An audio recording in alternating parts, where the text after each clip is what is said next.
So hi! Welcome and welcome back to my YouTube channel, and for today's tutorial, ituturo ko sa inyo kung paano nga ba enable ang screen minimization sa ating LockLock app.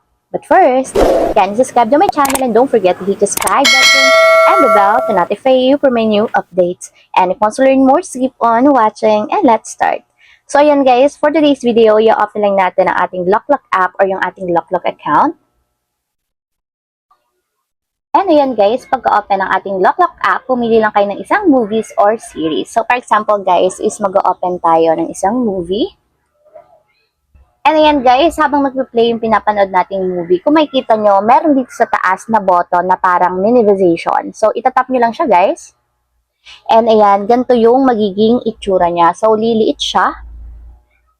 And pwede na kayong mag-open ng ibang apps habang nanonood ng movie sa LockLock. So ayan guys. So, pwedeng-pwede na kayong mag-open habang nanonood dito ng movie, guys. So, ayan. Ganito yung itsura niya kapag naka-minimize yung ating LockLock app. So, nagpe-play yan, guys, and pwede nyo din palakasin yung sound effect niya. So, ayun lang, ganun lang kasimple kung paano nga ba enable ang screen minimization sa ating LockLock app.